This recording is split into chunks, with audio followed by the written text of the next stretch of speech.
ಇವತ್ತು ನಾವು ಅಡ್ವೆಂಚರ್ 390 ತಗೊಂಡು ಹೋಗ್ತೀನಿ. ವಾರ್ಮ್ ಅಪ್ ಮಾಡೋಣ ಗಾಡಿನ. ಬ್ಯಾಟ್ರಿ ಡೆಡ್ ಆಗಿದೆ ಗುರು. ಬ್ಯಾಟ್ರಿ ತುಂಬ ವೀಕ್ ಆಗಿಬಿಟ್ಟಿದೆ. ಒಂದು 2-3 ಡೇಸ್ ಹಂಗೆ ಬಿಟ್ಬಿಟ್ರೆ ಸ್ಟಾರ್ಟ್ ಮಾಡಿದೆ, ಮತ್ತು ಸ್ಟಾರ್ಟೇ ಆಗ್ತಿಲ್ಲ ಗಾಡಿ. ಫಸ್ಟ್ ಬ್ಯಾಟ್ರಿ ಚೇಂಜ್ ಮಾಡಿಸ್ಬೇಕು. ಫುಲ್ ವೀಕ್ ಆಗಿದೆ ಬ್ಯಾಟ್ರಿ. 2 ಇಯರ್ಸ್ ಆಯಿತು ಆಲ್ಮೋಸ್ಟ್ ತೊಗೊಂಡು. ಸೊ ಅದಕ್ಕೆ ಅನಿಸುತ್ತೆ.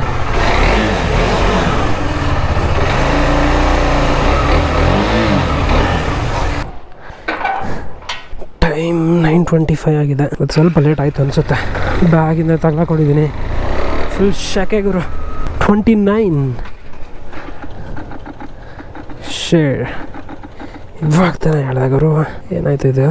ಪೆನ್ ಸರಿಯಾಗಿ ಕೈ ಕೊಡ್ತಾ?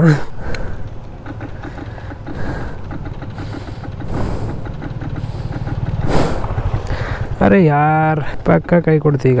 ಟೈಮ್ ಬ್ಯಾಡ್ ಅಂದರೆ ಇದೆ ಅಲ್ಲ. ಇವಾಗ ತಾನೇ ಸ್ಟಾರ್ಟ್ ಆಯಿತು ನಕ್ಕನ್. ಈಗ ಸ್ಟಾಪ್ ಆಗೋಯ್ತಲ್ಲಪ್ಪ. ಈಗ ಆಫೀಸ್ಗೆ ಹೋದಂಗೆ ನಾನು ಫುಲ್ ಡೌನ್ ಹೊಡಿಬೇಕೀಗ.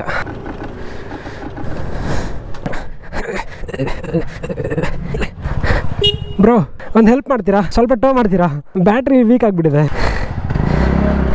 ಇವಾಗ ಸ್ಟಾರ್ಟ್ ಆಯಿತು, ಹಾಗೆ ಆಫ್ ಆಗೋಯ್ತು. ಸೆಕೆಂಡ್ ಗೇರ್ ಹಾಕಿದ್ರೆ ಸ್ಟಾರ್ಟ್ ಆಗ್ಬಿಡುತ್ತಲ್ಲ. ಸ್ವಲ್ಪ ಟೋ ಮಾಡಿ. Thanks bro. ಹಾಂ ಇಲ್ಲ ಬ್ರೋ, ನೀವು ಸ್ಟಾರ್ಟ್ ಮಾಡ್ತೀರಾ? ಪುಷ್ ಮಾಡ್ತೀನಿ. ಸೆಕೆಂಡ್ ಗೇರ್ಗೆ ಹಾಕಿ. ಫಸ್ಟಲ್ಲಿದೆ, ನ್ಯೂಟ್ರಲ್ ಆಯ್ತು ಈಗ.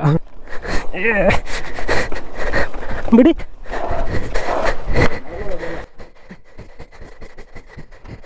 ಬ್ಯಾಟ್ರಿ ಚೇಂಜ್ ಮಾಡಿಸ್ತೀನಿ. Thanks bro. ಇವತ್ತು ಒಳ್ಳೆ ಕರ್ಮ ಆಯ್ತು ಅಂದ್ಕೊಳ್ಳಿ ನನಗೆ. 11:17 ಆಗೋಯ್ತು. ಅಬ್ಬಾ ತುಂಬ ಲೇಟ್ ಆಗೋಯ್ತು ಇವತ್ತು. ತುಂಬ ಅಂದರೆ ತುಂಬ ಲೇಟ್ ಆಗೋಯ್ತು ಗುರು.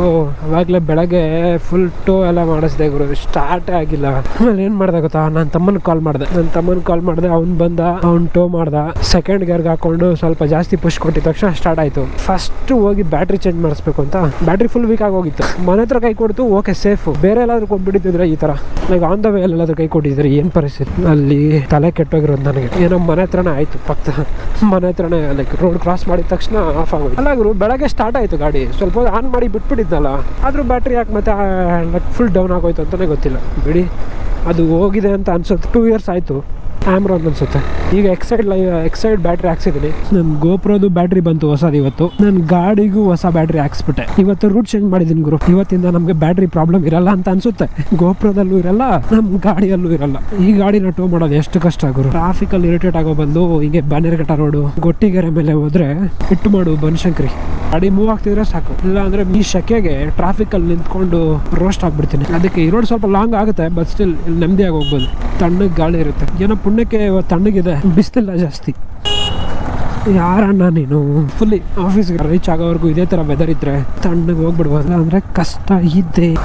ಹೊಸ ರೋಡ್ ಅಂದರೆ ಹೊಸ ರಸ್ತೆ ಅದಲ್ಲ, ಕಂಪ್ಲೀಟ್ ಹೊಸ ರೋಡ್. ಅಂದರೆ ನಮ್ಮ ಆಫೀಸ್ಗೆ ಇನ್ನೊಂದು ರೂಟಲ್ಲಿ ಹೋಗ್ತಿದ್ದೀನಿ ಇವತ್ತು. ಹೋಗಣ್ಣ, ಈ ಅಣ್ಣನೂ ಹೋಗಲ್ಲ, ನನಗೂ ಬಿಡಲ್ಲ. ನಮ್ಮ ಆಟೋ ಅನ್ನಂದ್ರೆ ಕ್ರೇಜ್ ನೋಡಿ. ನನಗಾದರೂ ಜಾಗ ಬಿಟ್ಟಿದ್ರೆ ಇಷ್ಟೊತ್ತಿಗೆ ಎಲ್ಲೋ ಇರ್ತಿದ್ದೆ. ನಮ್ಮ ಅಡ್ವೆಂಚರ್ ಇದೆ ಅಡ್ವಾಂಟೇಜು. ಎಗರ್ಸ್ಕೊಂಡು ಹೋಗ್ತಾ ಇರ್ಬೋದು ರೋಡ್ ಚೆನ್ನಾಗಿಲ್ಲ ಅಂದರು. ಹಲ್ಲ, ದಿಣ್ಣೆ, ಹಂಪ್ಸು, ಡೌನ್ಸು ಏನೇ ಇದ್ರು ಝೀ ಅಂತ ಹೋಗ್ತಾಯಿದ್ರು. ಏನೋ ಆಗಿದೆ ಗುರು. ಫುಲ್ ಬೀಳ್ಸ್ಕೊಂಡ್ಬಿಟ್ಟಿದಾರ ಟಾಟಾ ಎಸಿಯಲ್ಲಿ. ಅಲ್ಲ, ಖಾಲಿ ರೋಡಲ್ಲಿ ಬಿದ್ದಿದೆಯಾ ಅಲ್ಲ ಯಾರಾದರೂ ವೆಹಿಕಲ್ ಮೇಲೆ ಬಿದ್ದಿದೆಯಾ ಗುರು? ರೆಸ್ಪಾನ್ಸಿಬಿಲಿಟಿ ಅಲ್ಲ ಗುರು. ಅದನ್ನ ಹಾಕೋ ಬರ್ಬೇಕಾರೆ ಕರೆಕ್ಟಾಗಿ ಕಟ್ಕೊಬರ್ಬೇಕಲ್ವಾ? ಹಿಂದೆ ಯಾವ್ದಾದ್ರು ಗಾಡಿನೋ ಕಾರೋ ಬಂದು ಅದ್ರ ಮೇಲೆ ಬಿದ್ದಿದ್ರೆ ಏನು ಪರಿಸ್ಥಿತಿ? ಈ ಥರ ಹಾಕೋ ಬರ್ತಾರೆ. ಅಲ್ಲಿ ನೋಡಿ ಹೆಂಗೆ ಬಿದ್ದಿದೆ. ಯಾವ್ದಾದ್ರು ವೆಹಿಕಲ್ ಮೇಲೆ ಬಿದ್ದಿದ್ರೆ ಅಟ್ಲೀಸ್ಟ್, ಇಲ್ಲ ಅಂದರೆ ಒಂದು 2 ವೀಲರ್ ಮೇಲೆ ಬಿದ್ದಿದ್ರೆ ಏನು ಪರಿಸ್ಥಿತಿ? ಸ್ಪಾಟಲ್ಲಿ ಹೋಗ್ಬಿಡ್ತಾರೆ ಗುರು. ಸ್ವಲ್ಪನೂ ರೆಸ್ಪಾನ್ಸಿಬಿಲಿಟಿನೇ ಇಲ್ಲ ಅನ್ಸುತ್ತೆ. ಹಿಂದೆ ಮುಂದೆ ಬರೋ ವೆಹಿಕಲ್ಸ್ಗೆ ಸೇಫ್ಟಿನೇ ಇಲ್ಲ. ಇದೇ ಥರ ನನಗೆ ಗೊತ್ತಿರೋರೊಬ್ಬರು, ನಾನು ಸ್ಕೂಲ್ ಡೇಸಲ್ಲಿದ್ದೆ ಅನಿಸುತ್ತೆ. ಸೊ ಆ ಟೈಮಲ್ಲಿ ನನಗೆ ಗೊತ್ತಿರೋರೊಬ್ರು ಹಿಂಗೆ ಸೈಕಲಲ್ಲಿ ತುಳ್ಕೊಂಡು ಹೋಗ್ತಿದ್ದ ಹುಡುಗ, ಚಿಕ್ಕ ಹುಡುಗ. ಸೇಮ್ ಅದೇ ಥರ ಕಂಬಿ ಹಾಕೊಂಡು ಹೋಗ್ತಿದ್ರು ಟಾಟಾ ಎಸಿಯಲ್ಲಿ. ಏನು ಮಾಡಿದ್ದಾನೆ, ಹಿಂದೆ ಸೈಕಲಲ್ಲಿ ಹೋಗ್ತಿದ್ದಾನೆ ಟಾಟಾ ಎಸಿ ಹಿಂದೆ, ಅವ್ನು ಕಂಬಿಗೆ ಹಾಕೊಂಡು ಹೋಗ್ತಿದ್ದಾನೆ. ಇವನು ಸಡನ್ನಾಗಿ ಬ್ರೇಕ್ ಹೊಡೆದವನು ಟಾಟಾ ಎಸಿ ಅವನು. ಪಾಪ ಅವ್ನು ಚಿಕ್ಕ ಹುಡುಗ. ಅವಾಗ ಸೈಕಲಲ್ಲಿ ಹೋಗಿ ಕಂಬಿ ಬಂದು ಬಾಡಿಗೇನೋ ಚುಚ್ಕೊಂಡ್ಬಿಟ್ಟಿತ್ತು. ಬಾಡಿಗೂ ತಲೆಗೆ ಜ್ಞಾಪಕ ಇಲ್ಲ, ಬಟ್ ಹಿ ಡೆಡ್. ಸೊ ಅವತ್ತಿಂದ ನಂಗೆ ಆ ಥರ ಲೈಕ್ ಯಾರಾದರೂ ಹಾಕೊಂಡು ಹೋಗ್ತಾ ಇದ್ದಾರೆ ಅಂದರೆ ಅದ್ರ ಪಕ್ಕಕ್ಕೆ ಕೂಡ ಹೋಗಲ್ಲ ನಾನು. ಲೇಟ್ ಆದರೂ ಪರವಾಗಿಲ್ಲ, ಸೈಡ್ಗೆ ಹೋಗ್ಬಿಡ್ತೀನಿ. ಇಲ್ಲ ಅಂದರೆ ಸ್ವಲ್ಪ ದೂರದಲ್ಲೇ ಇದ್ಬಿಡ್ತೀನಿ. ಯಾಕೆ ಬೇಕು ಜೀವನ ರಿಸ್ಕ್ ಮಾಡೋದು? ಅವ್ರಿಗಂತೂ ರೆಸ್ಪಾನ್ಸಿಬಿಲಿಟಿ ಇರೋಲ್ಲ. ನನ್ನ ಪ್ರಾಣನ ನಾನು ನೋಡ್ಕೋಬೇಕಷ್ಟೆ. ನೋಡಿದ್ರೆ ನನ್ನ ಟೆನ್ಷನ್ ಆಯ್ತು ಈಗ ಒಂದು ಸೆಕೆಂಡು. ನೋಡಿ ಯಾವ ರೇಂಜಿಗೆ ಬಿದ್ದಿದೆ ರೋಡಲ್ಲಿ ಅಂತ. ಆದರೆ ಮನುಷ್ಯನ ಮೇಲೆ ಬಿದ್ದಿರೋ ಏನು ಕಟ್ಟಾಗ್ಬಿಡ್ರೋದು ಬಾಡಿ. ರೋಡಲ್ಲಿ ಯಾವ ಟೈಮ್ಗೆ ಏನಾಗುತ್ತೆ ಗೊತ್ತಿಲ್ಲ. ಸೇಫ್ಟಿಯಲ್ಲಿ ನಾವು ಇರಬೇಕಷ್ಟೆ. ಅದಕ್ಕೆ ಹೆಲ್ಮೆಟ್ ಹಾಕೊಂಡು ಓಡಿಸಿ ಗಾಡಿನ. ವಿತೌಟ್ ಹೆಲ್ಮೆಟ್ ಹೊಡೆದಕ್ಕೆ ಹೋಗ್ಬೇಡಿ. ಈ ರೋಡ್ ಆ್ಯಕ್ಚುಲಿ ಚೆನ್ನಾಗಿದೆ. ಫುಲ್ ಟ್ಯಾಂಕ್ ಮಾಡಿಸಿದ್ದಲ್ಲ, 1 ಪಾಯಿಂಟ್ ಕಮ್ಮಿ ಆಗಿದೆ. ಹಂಪಲ್ಲೆಲ್ಲ ನಿಲ್ಸೋದೇ ಇಲ್ಲ, ನಾನು ಹಾರಿಸ್ಕೊಂಡು ಹೋಗ್ತಾ ಇರ್ತೀನಿ. ಪೀಸಾಗೋಗುತ್ತೆ. ಇಂಡಿಯನ್ ಬ್ಯೂಟಿ ಸ್ಮೂತಾಗಿ ಹೋಗುತ್ತೆ ಗುರು. ಹಂಸ ನಿಲ್ಸೋ ಅವಶ್ಯಕತೆನೇ ಇಲ್ಲ. ಸ್ಮೂತಾಗಿ ಎಗರ್ಸ್ಕೊಂಡು ಹೋಗ್ತಾ ಇರ್ಬೋದು.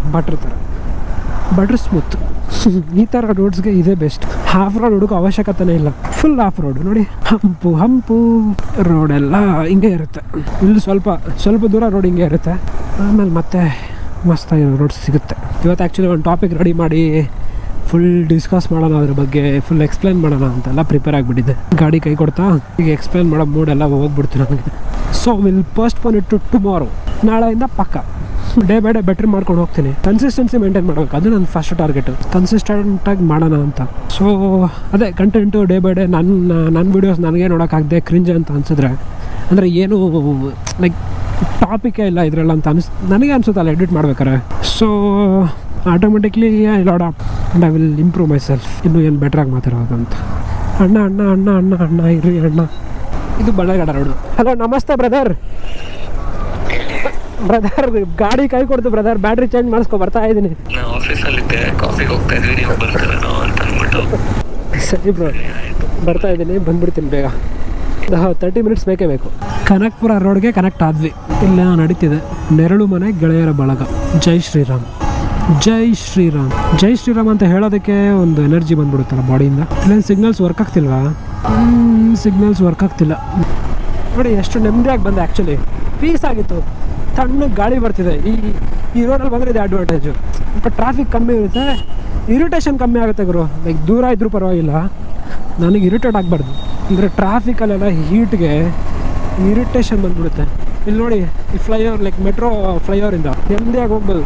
ಅಲ್ಲೂ ಬರುತ್ತೆ, ಬಟ್ ಆದರೆ ಇಲ್ಲಿ ತಣ್ಣಗೆ ಗಾಡಿ ಬರುತ್ತೆ, ಅಲ್ಲಿ ಬರೋಲ್ಲ. ಹೀಟ್ ಜಾಸ್ತಿ. ರನ್ ಆಲ್ಮೋಸ್ಟ್ ಬಂದೆ. ಇಲ್ಲಿಂದ ಒಂದೊಂದು 20 ಮಿನಿಟ್ಸ್ ಆಗ್ಬೋದು ನಮ್ಮ ಆಫೀಸ್ಗೆ ರೀಚ್ ಆಗೋಕ್ಕೆ. ಟೈಮ್ ನೋಡಬೇಕು ಹೋಗಿ ಎಷ್ಟೊತ್ತಾಯಿತು ಅಂತ. ಕಿಲೋಮೀಟರ್ಸ್ ಆ್ಯಕ್ಚುಲಿ ದೂರ ಇದೆ, ಅಂದರೆ ಒಂದು 4-5 ಕಿಲೋಮೀಟರ್ಸ್ ಜಾಸ್ತಿ ಆಗ್ಬೋದು. ಹಿಂಗಪ್ಪ ಇಲ್ಲೂ ಹೆವಿ ಇದೆಯಲ್ಲಪ್ಪ ಟ್ರಾಫಿಕ್ಕು. ಕಮ್ಮಿ ಇರುತ್ತೆ ಅಂತ ಬಂದೆ. ಇಲ್ಲೂ ಇದೇ ಫಸ್ಟ್ ಸಿಗ್ನಲ್ ಅನ್ಸುತ್ತೆ ಇವತ್ತು ನನಗೆ ಸ್ಟಾಪ್ ಮಾಡಿದ್ದು. ಇಲ್ಲೆಲ್ಲ ಇದೆ ಝೂಡಿಯೋ ಇದೆ. ಝೂಡಿಯೋ ಪಕ್ಕದ ರೋಡ್ ತಗೋಬೇಕು. ಇಲ್ಲಿ ಲೆಫ್ಟ್. ಈ ಕಡೆ ಎಲ್ಲ ತುಂಬ ಸುತ್ತಾಡ್ಬಿಟ್ಟಿದ್ದೀನಿ, ಅದಕ್ಕೆ ಶಾರ್ಟ್ ಕಟ್ಸ್ ಜಾಸ್ತಿ ಗೊತ್ತು ನನಗೆ. ಇಲ್ಲಿ ನೋಡಿ ಮರಗಳು ಎಷ್ಟು ಚೆನ್ನಾಗಿದೆ, ತಣ್ಣಗೆ ಗಾಳಿ ಬರುತ್ತೆ. ಇಲ್ಲಿ ಬಂದರೆ ಒಂಥರ ನೆಮ್ಮದಿ ಇರುತ್ತೆ ನನಗೆ, ಫುಲ್ ನೆಮ್ಮದಿಯಾಗಿರುತ್ತೆ. ಟಮಾಕೆ ಸಿಗ್ನಲ್ ಯಾವಾಗಲೂ ಗ್ರೀನ್ ಇರೋದು, ಇವತ್ತೇನೋ ರೆಡ್ ಇದೆ. ಇದು ಯಾವಾಗಲೂ ಗ್ರೀನಲ್ಲೇ ಇರೋದು. ನಾನು ಬಂದಾಗೆಲ್ಲ ಆಲ್ಮೋಸ್ಟ್ ನಿಲ್ಲಿಸೇ ಇಲ್ಲ ಇಲ್ಲಿ. ಇವಾಗ ನಿಲ್ಲಿಸೋ ಅವಶ್ಯಕತೆ, ನಿಲ್ಲಿಸೋ ಪರಿಸ್ಥಿತಿ ಇದು ಬಂದಿದೆ. ನೆರ್ಲಿಗೆ ಹಾಕೊಳ್ಳೋಣ, ನೆಮ್ಮದಿಯಾಗಿರ್ಬೋದು. ಮತ್ತೆ ಬಿಸಿಲಲ್ಲಿ ಯಾರಿಗೂ ಸಾಯೋದು. ಬಿತ್ತು ಗ್ರೀನ್ ಸಿಗ್ನಲ್ ಬಿತ್ತು. ಇಲ್ಲೂ ಗ್ರೀನ್ ಸಿಗ್ನಲ್ ಇದೆ. ಪುಣ್ಯಕ್ಕೆ ಎಸ್ಕೇಪ್ ಆಗಿಬಿಡೋಣ ಅಷ್ಟೇ. ಬಂದುಬಿಟ್ವಿ.